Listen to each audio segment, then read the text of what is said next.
Okay. So, the opposite case. Okay, if you take the least size of the shaft that we can produce and the maximum size of the hole. Okay, let's say we took randomly two components, one shaft and one hole, and the shaft came out to be of 9.95, the hole came out to be of 10.15. So what will this result in? What type of fit?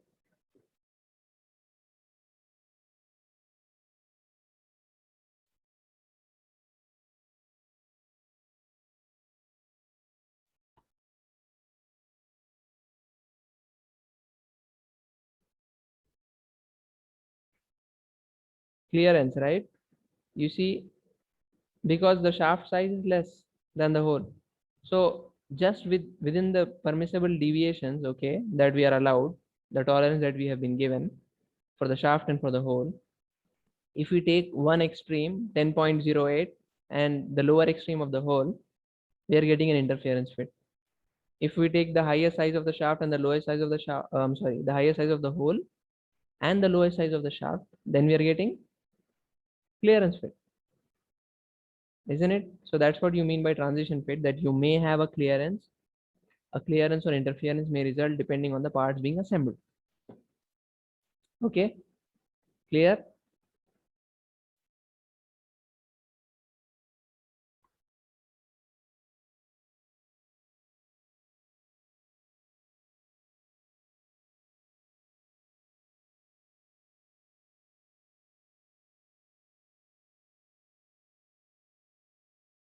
Okay.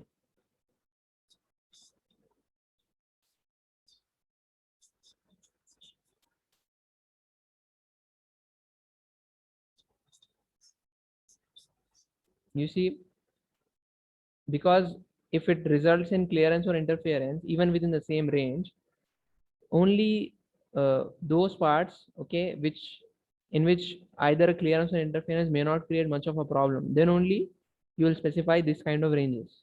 Okay, if a clearance has to be there and interference cannot be tolerated, then you will not give transition fit. Okay, the range of those values will not should not, okay, come under the transition fit. Okay, for example, that example was given, right? This gear sliding on the shaft or this bearing, okay, wherein either if there is a clearance, then you can just slide it there, right? And if it's an interference fit, a slight amount of force that we can apply, right? So that is what you mean when we say transition fit. Okay, clear, right?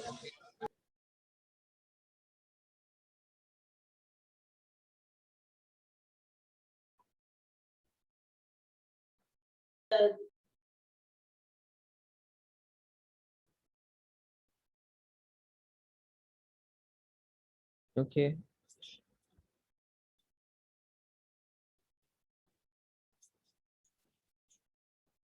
you see, this is another thing that you can look that you will come across, maximum material condition, right? The maximum, you'll see this in depth in your EM and MM subject. Okay, but to say it briefly, MMC, okay, depends. If it is a shaft, then maximum material, when you will have the maximum material, when it is at the lower deviation or the upper deviation, obviously the upper deviation, right? Because if the size is more, let's say 50, and you have given the tolerance, you've been given the tolerance of 1, for example, so it could either go 51 or 49. So if it is 51, then the shaft will be larger, right? So it will have more weight, more material. So that's what you mean when we say shaft. Then the maximum material condition is when you have the largest amount of material, which is the highest size of the shaft, the upper deviation in the shaft. As for the hole, it is the opposite, right? So in the hole, when you have a smaller size hole, then you see, mm,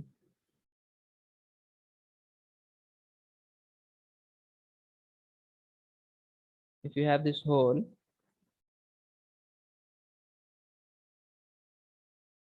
Okay, this one. Okay, so all this is hatched because we are looking at a from the top view, right? So all of that hatch part is your material, and the middle part has no material because that's where the hole is, right? So compare this with this. Okay, you have the same size of hole, but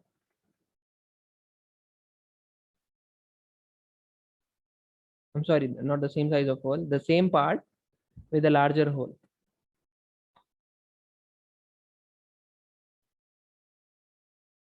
The hole is larger. Now you see the material that will be carried by this component, it will be more than the first one, right? I'm sorry, less than the first one. There you will have more material. You see the hatch part is more.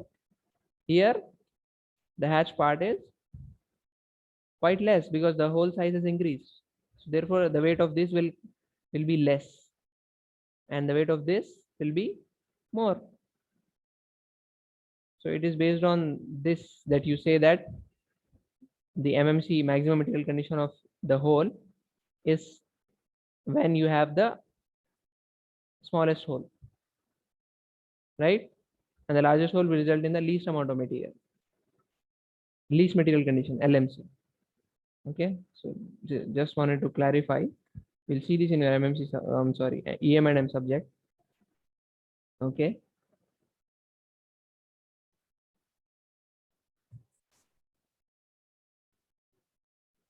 Doubts?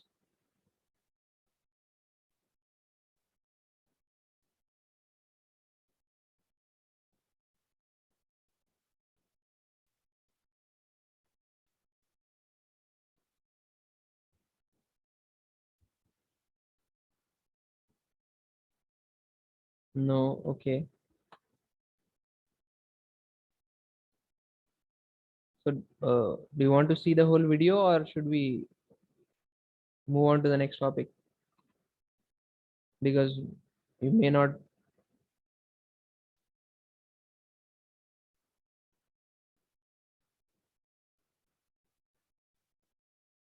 Yes.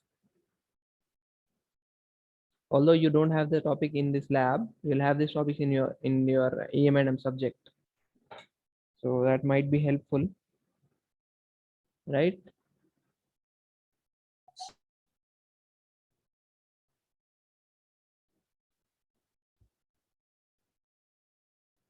Yes.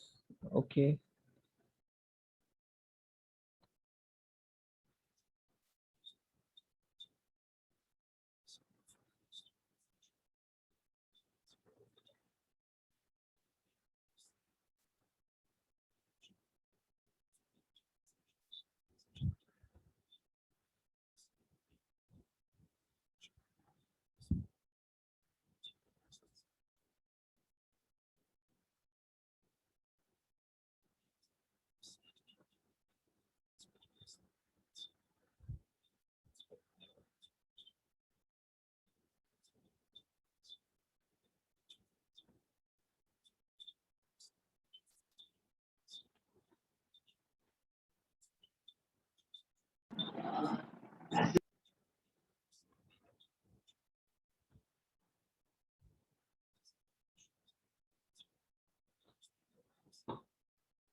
This example we saw right earlier.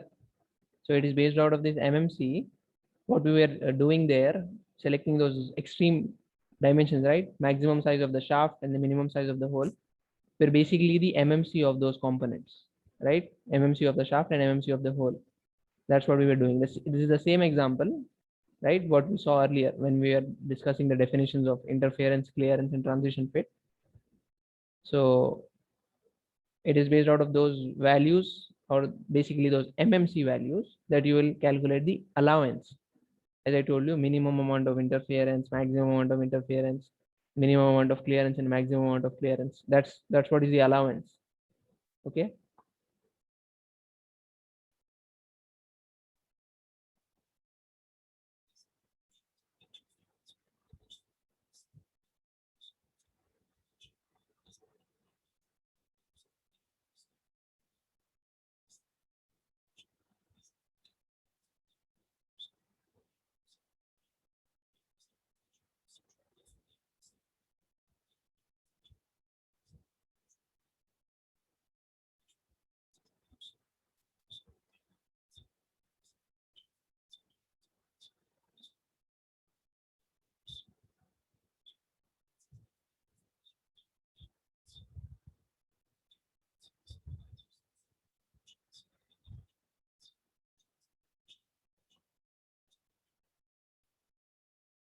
Was that clear? It's a very good point to mention, because people confuse tolerance with allowance, right? So just to clarify that, tolerances are for individual parts. Allowance is when you have mating of the parts. Okay, only when two or more than two components are involved, you will have to check for allowance, which is the difference between the MMC of those two components. Clear? Between the difference between tolerance and allowance.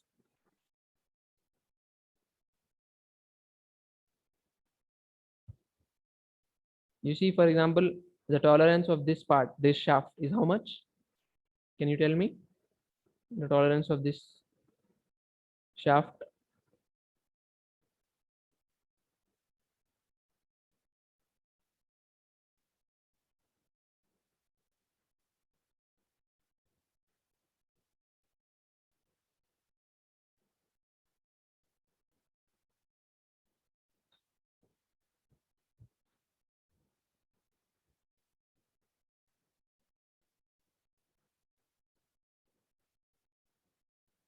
You just subtract the difference, isn't it?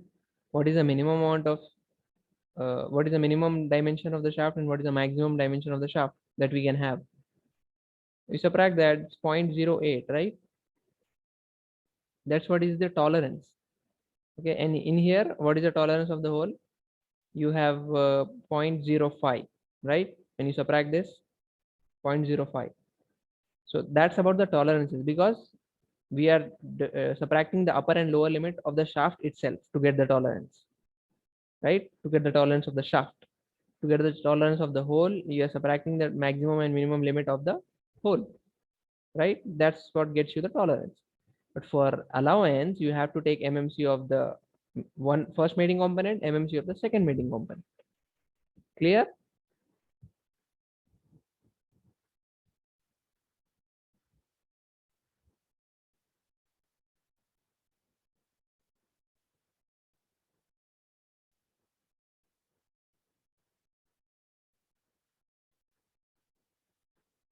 Okay.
Clear, right? Any doubts?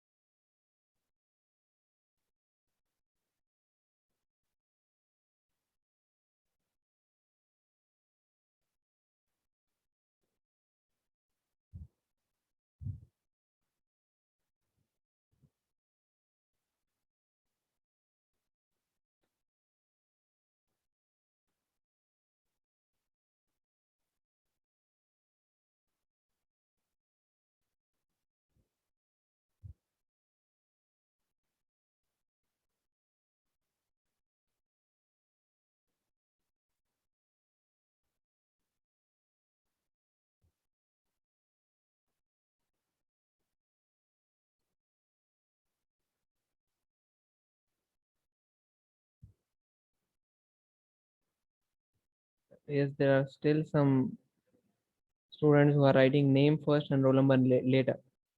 You have to write your roll number first and then name later. Okay, roll number followed by your name. So that was about the concept of fits. Okay, that's how you represent the fits. Yes, also whole basis and shaft basis system. Okay.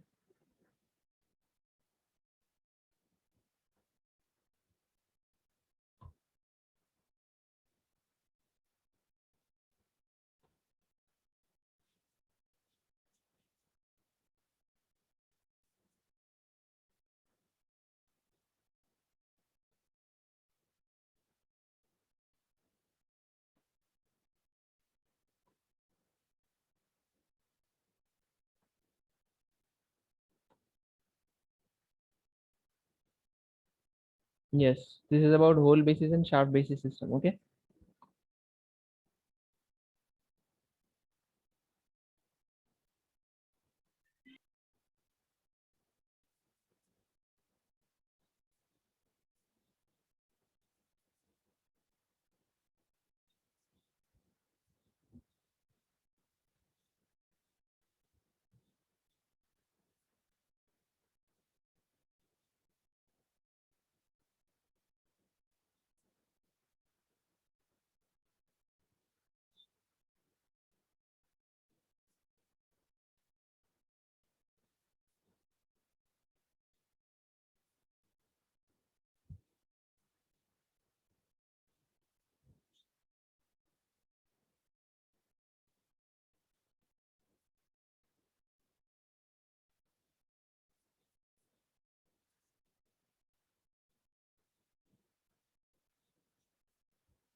Was that clear?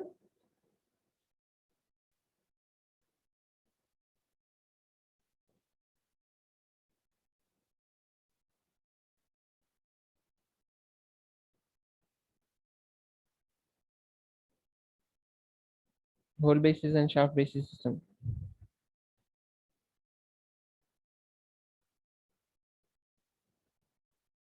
We saw that the hole was only allowed to move in above the basic size and not below the basic size, right?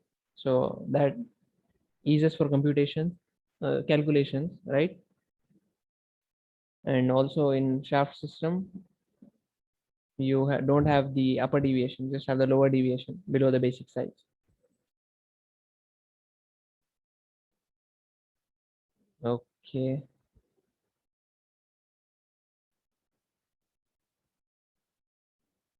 So anything else to represent example representation? Okay, we'll write this example representation whole basis system.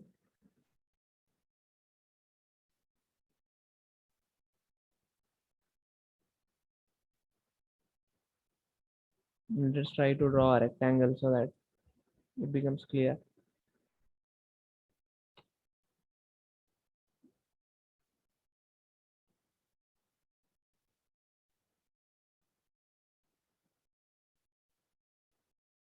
Right, and write a text here.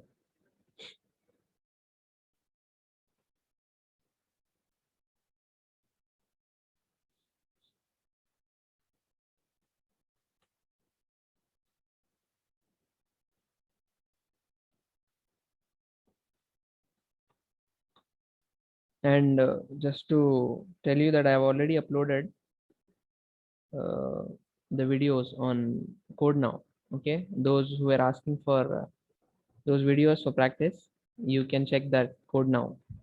Okay, I have uploaded that example representation of whole basis and shaft basis system.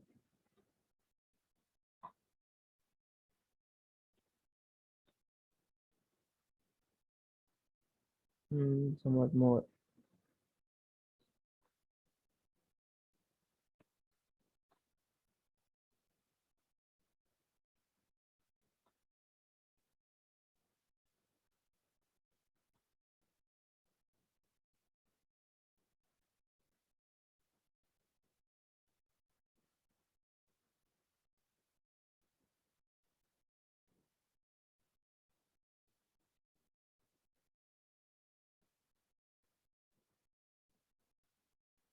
Right, and these are types of fits.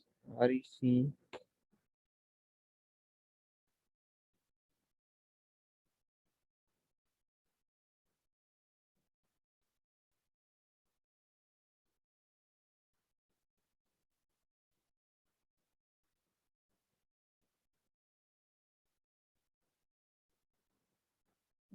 Okay. F8.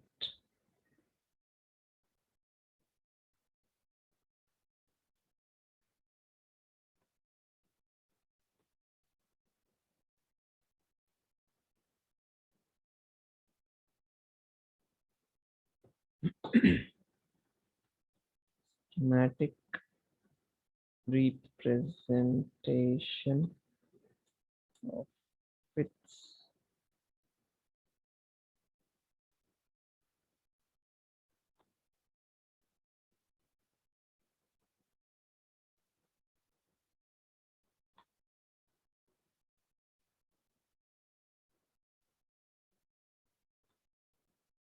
Clear?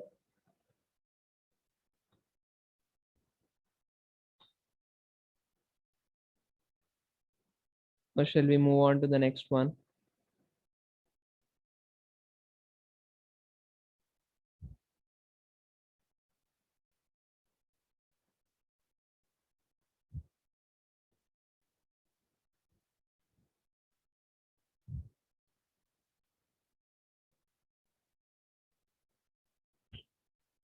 Clear, right? So you see now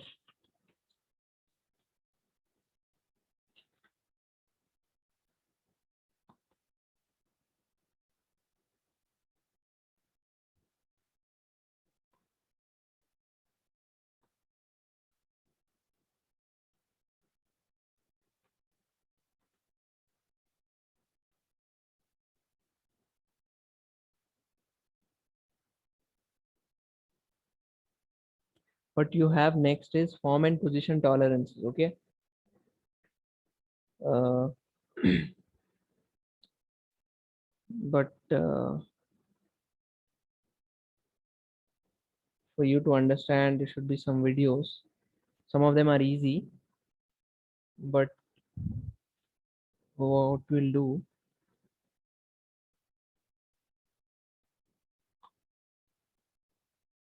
surface roughness and its indication. Yes, we'll go for this today. Okay, it's 10:43.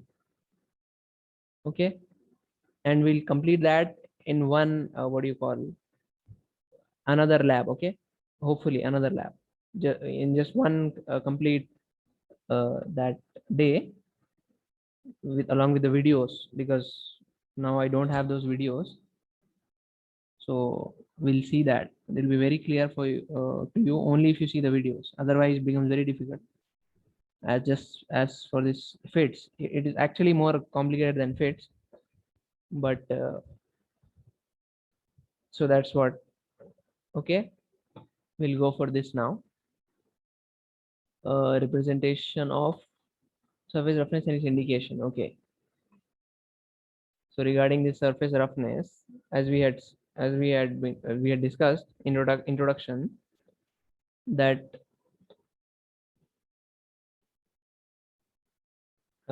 even on the drawings you not just have dimensions, as in of size, even tolerances, right? But also surface roughness.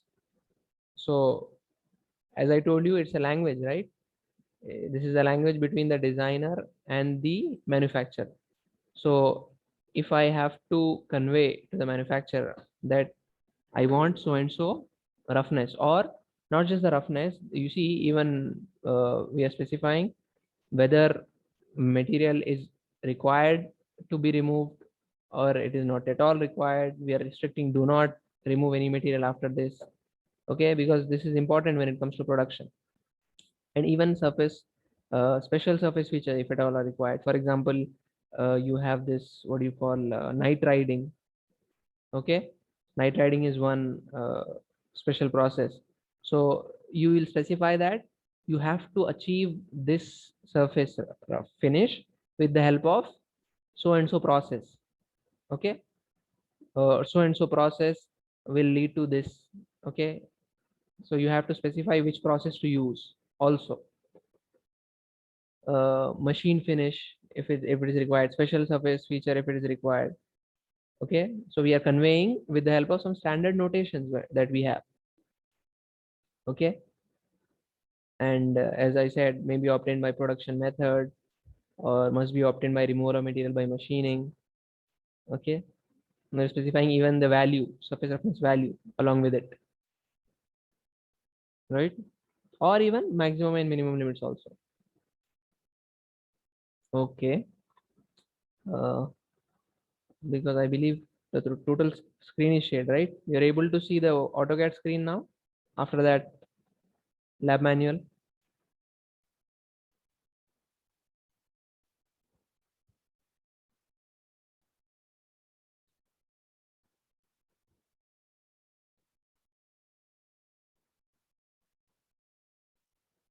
Okay, so let me take a new drawing. I've saved this, I guess, right? A new one.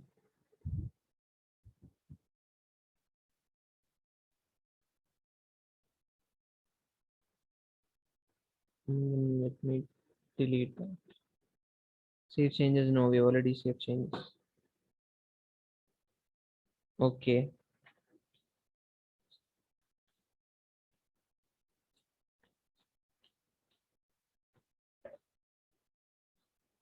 Okay, then we'll indicate it with simple commands. Okay.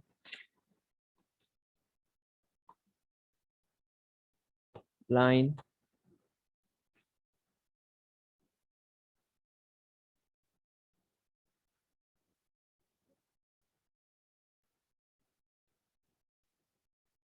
or let us specify the limits first.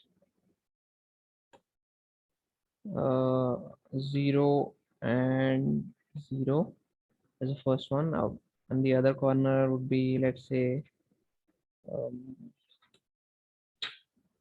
500 by 500. Okay, and then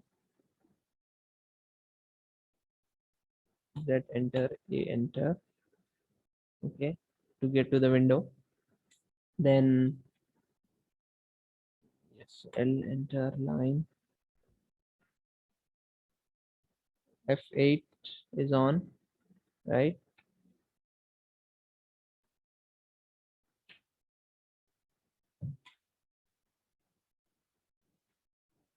Okay, then let us take that.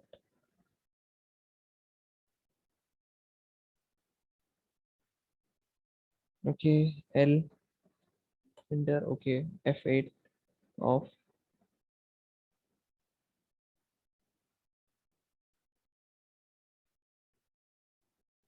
Enter to retrieve the last command. Take it like this, right? That's one way to do it. And for lines, we can draw just like that. Not a problem, right? You can take one line, right? And then we can offset it. OFF, offset distance.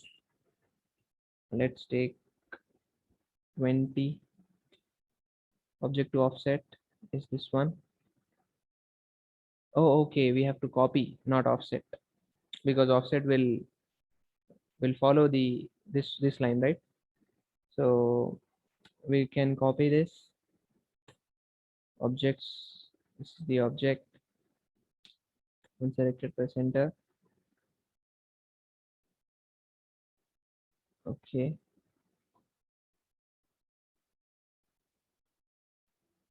Let's take it here, right? And then we can basically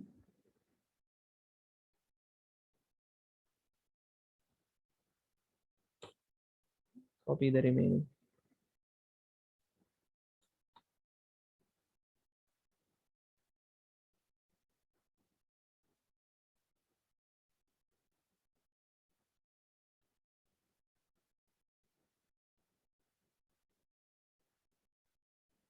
That should be enough, right?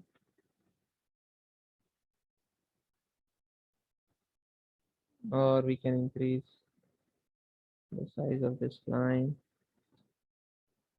to accommodate one more,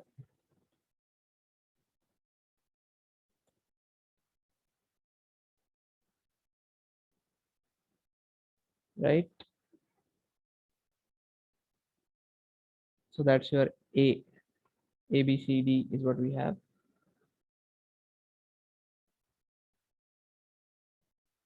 Okay. And we can copy this essentially, right? Yes. CO copy. Copy all of this. Press enter. Base point. This one. Let me copy it here, right? And then here and here. Okay.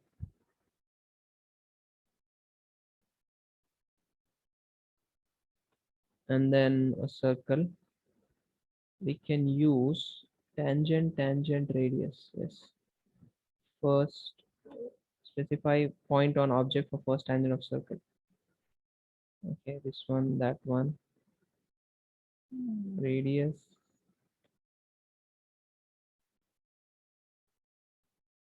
Or we can take a 2-point circle, right? Or three, no, 2-point circle would be good.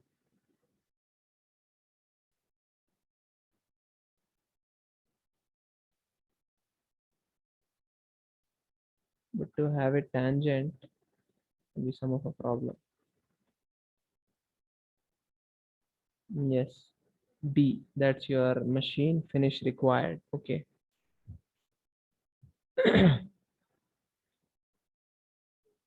As for here, we just have sorry, removal of material not permitted. Okay, that's what you mean. L enter from here all the way up to F8 on, right? So that it takes it 90 degrees. Okay.